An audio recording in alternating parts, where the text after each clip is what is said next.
আসসালামু আলাইকুম বন্ধুরা, আশা করি আল্লাহ তাআলার অশেষ রহমতে আপনারা সকলে ভালো আছেন। আর আপনারা দেখছেন আলোর প্রতীক ইউটিউব চ্যানেল। তিন বন্ধু, গভীর বন্ধুত্ব তাদের মাঝে যেন তিনটি দেহ একটি প্রাণ। বন্ধুদের একজন হলেন হযরত ওয়াকিদ রহমতুল্লাহ আলাইহি। তিনি নিজেই বর্ণনা করেছেন বন্ধুত্ব জীবনের এক চমকপ্রদ কাহিনী। সেই কাহিনী যেমন অপূর্ব তেমন শিক্ষণীয়। আসুন তার মুখ থেকে আমরা কাহিনীটি শুনি, আমলের নিয়ত করি, আপ্রাণ চেষ্টা করি নিজেদের জীবনে বাস্তবায়ন ঘটানোর।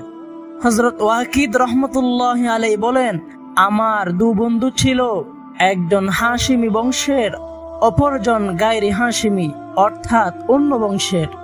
একবার আমি ভীষণ অভাবে নিপতিত হই।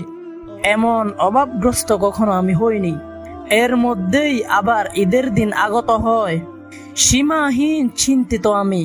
নিজেদের জন্য কেনাকাটা না হয় নাই করলাম, কিন্তু ছোট ছোট ছেলে মেয়েরা, বাচ্চারা, তারা তো আর বুঝবে না যে আব্বুর হাতে টাকা পয়সা নেই। তাই এই ঈদে আমরা কিছুই নেব না ভেবেছিলাম, যা হলোই তাই। একদিন আমি ঘরে এলে বিবি বলল, আমরা তো সবর করতে পারবো, ধৈর্য ধারণ করতে পারবো, কিন্তু ছেলে মেয়েদের কান্নাকাটি তো বরদাস্ত করতে পারছি না। এই অবস্থা আমার অন্তরকে টুকরো টুকরো করে দিচ্ছে। মহল্লার অন্যান্য ছেলে মেয়েদের গায়ে নতুন নতুন পোশাক, আর এদের গায়ে ছেঁড়া ফাড়া বস্ত্র। এটাই তো এদের মর্ম যাতনা ও অশ্রু বিসর্জনের মূল কারণ। সুতরাং কারো কাছ থেকে ধার কর্জ করে হলেও কিছু এনে এদেরকে সান্ত্বনা দিন। স্ত্রীর কথা শুনে আমার মনেও ব্যথা জাগলো, চোখ দুটো হয়ে উঠল অশ্রু সজল। একটা করুণ ক্রন্দন বেরিয়ে এলো কণ্ঠ ঠেলে। মরুভূমির শুকনো জমিন শুষে নিল দু ফোঁটা তপ্ত অশ্রু। সমস্ত রাত্রি অসহ্য যন্ত্রণায় কাটলো আমার, একত্র হলো না দু চোখের পাতা। অবশেষে ভোরে একখানা চিঠি লিখলাম হাশিমি বন্ধুর নিকট। হাশিমি বন্ধু চিঠি পড়ল, অতঃপর পাঠিয়ে দিল 1000 দিরহামের একটি মোহরকৃত থলে। অতঃপর আমি খুশি হলো ঘরের সবাই। এবার কেনাকাটার পালা, বাজারে যাওয়ার জন্য প্রস্তুতি নিচ্ছি আমি। ঠিক এমন সময় একটি চিঠি এলো, তৃতীয় বন্ধুর চিঠি, যিনি হাশিমি বংশের নন। চিঠিতে ওইরূপ আবদার আছে যেমনটি আমি করেছিলাম হাশিমি বন্ধুর নিকট। এবার তাহলে উপায় কি? আমি কি এখন বাজারে যাব, ছেলে মেয়েদের জন্য কেনাকাটা করব, নাকি বন্ধুর আবদার রক্ষার্থে 1000 দিরহামের থলেটি তার নিকট পাঠিয়ে দেব? অতঃপর আমি কিছুক্ষণ চিন্তা করলাম। অবশেষে বন্ধুর প্রয়োজনকেই প্রাধান্য দিলাম।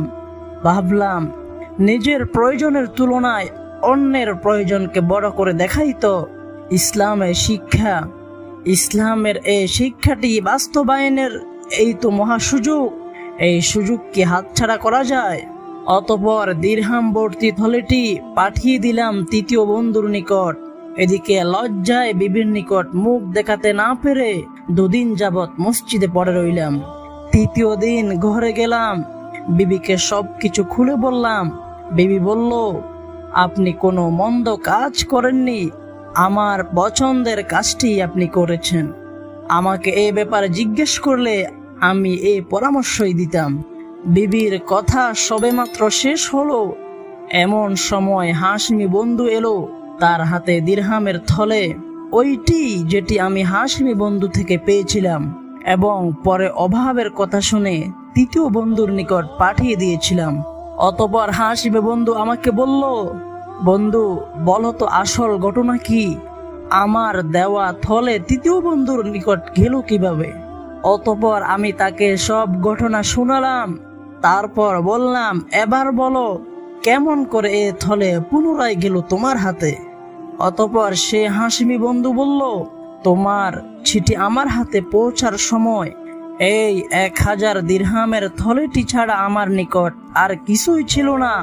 তখন এর খুবই প্রয়োজন ছিল আমার, কিন্তু নিজের প্রয়োজনকে তোমার প্রয়োজনের চেয়ে বড় করে ভাবতে পারিনি আমি, তাই তোমার নিকট সঙ্গে সঙ্গে থলেটি পাঠিয়ে দিয়ে নিজের অবস্থা জানিয়ে তৃতীয় বন্ধুর নিকট পত্র লিখলাম। কিছুক্ষণ পর আমি সীমাহীন আশ্চর্য হলাম, দেখলাম তৃতীয় বন্ধু আমার নিকট ওই থলেটি পাঠিয়ে দিয়েছে যা আমি তোমার নিকট পাঠিয়েছিলাম। ওয়াকিদি রহমতুল্লাহ আলাইহি বলেন, এরপর হাসিম বন্ধু আমাকে সেই থলেটি পুনরায় দিল। আমি সেখান থেকে 100 দিরহাম আপন স্ত্রীকে দিলাম, বাকি 900 দিরহাম সমানভাবে 3 ভাগ করে 3 বন্ধু নিলাম। তখন ছিল খলিফা মামুনুর রশিদের শাসনকাল।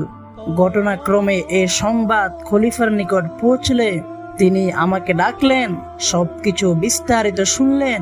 এতে তিনি এত বেশি খুশি হলেন যে আমাদের জন্য 7000 দিরহাম পুরস্কার ঘোষণা করলেন।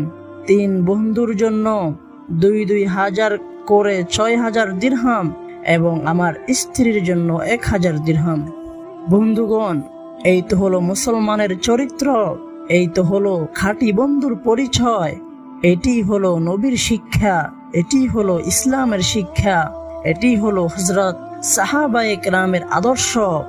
আল্লাহ পাক এরকম আদর্শবান লোকদেরকে দুনিয়াতেই পুরস্কার করে থাকেন, আর পরকালে তাদের জন্য উত্তম প্রতিদান অবধারিত তো আছেই।